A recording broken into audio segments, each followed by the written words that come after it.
Mahiroi Phoba School ki ben sing the overloading to be yararoi hingdagi hoduna mafum kayada drive sataragane. School angang sing overload tawduna puramba van driver singi license ka tatpagaloinana. School singi matakta Phaoba akan action lokatpa hauragane haina. Manipuri Minister and Birena section wafum tamkre. Wafam asingasi Old Kasar Road Kokum Lambigi Longside Village Tokiba, live activa gari accident gi tawdok aduga mari lengana. Same Banglo da pangtokiba paumi singa unaba amada haikibane.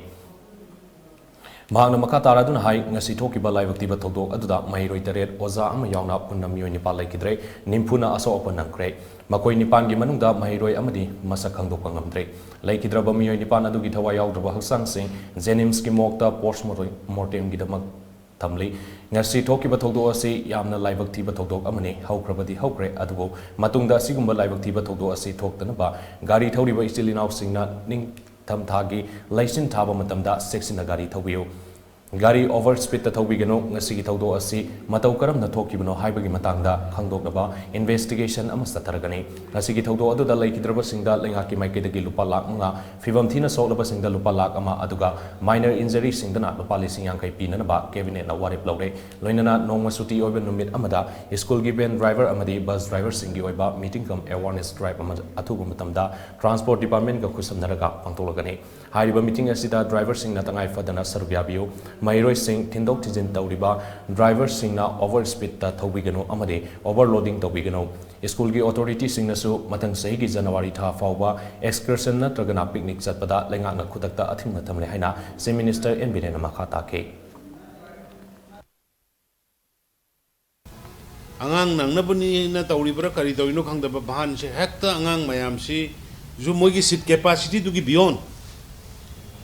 Satra angang satra tara pugoda bada satra trauma ga hapchen bi amaga tawrka na school bhan ga thawri mayam se koi immediately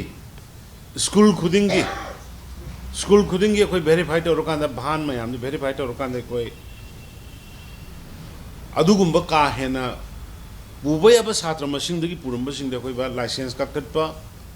adu even school gi authority the action law ba haiba pora mai koi education minister sure akoi instructor kre diji dasu diji hayeng dagi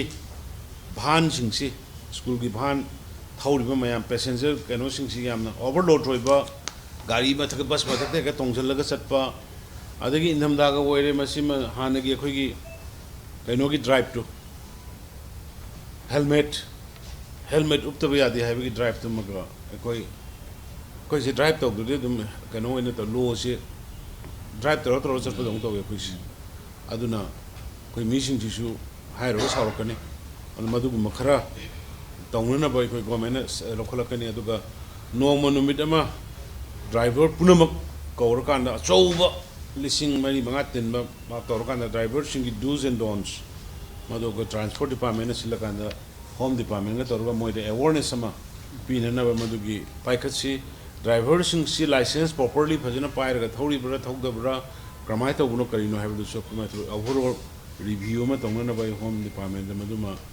I instruction I pirani